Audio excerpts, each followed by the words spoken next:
Kita bicara tadi financial fair play adalah pendapatan klubnya dari sektor-sektor yang tadi saya sebutkan, kemudian dikurangi dengan operasional klubnya, dari mulai gaji pemain, kontrak pemain, sampai cicilan hutang juga harus dihitung untuk kemudian menjadi pengurang dari pemasukan itu.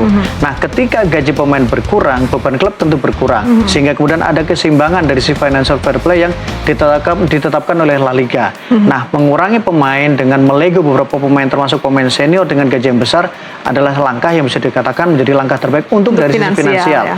Tapi kalau kita bicara dari sisi tim, pasti ada risiko besar. Sebuah tim ketika kehilangan pemain utama mereka yang kemudian punya nilai besar, punya pengalaman, tentu akan berpengaruh pada keseimbangan. Di awal mungkin bisa dikatakan tidak terlalu terlihat karena sekarang Barcelona cukup impresif lah dalam 4 penampilannya. Tapi apakah itu bisa menjadi kemudian bertahan dalam jangka waktu lama ketika terus-terusan mengadakan pemain pemuda yang bisa dikatakan minim pengalaman dan minim jam terbang.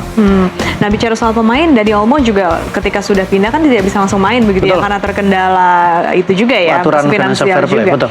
Gimana Bung hal-hal seperti ini? Ya, Olmo akhirnya sudah bisa bermain kan, meskipun memang sempat di laga pertama tidak bisa digunakan, tapi kemudian di laga kedua bisa dipakai. Kenapa? Karena Barcelona merelakan Christensen untuk kemudian tidak berada di dalam daftar pemain yang didaftarkan.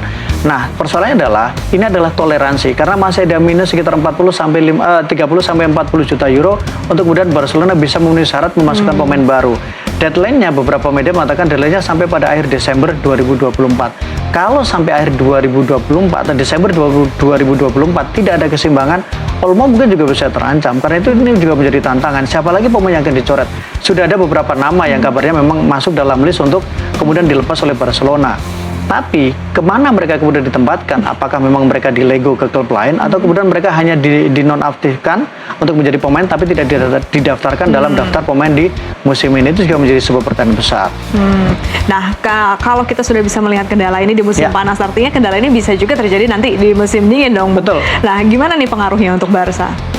Kalau Barca tidak segera menemukan solusinya, misalnya tidak segera menemukan siapa pemain yang dilepas, itu jelas persoalan karena Barcelona tidak sulit untuk bisa mencapai keseimbangan. Tapi yang paling penting adalah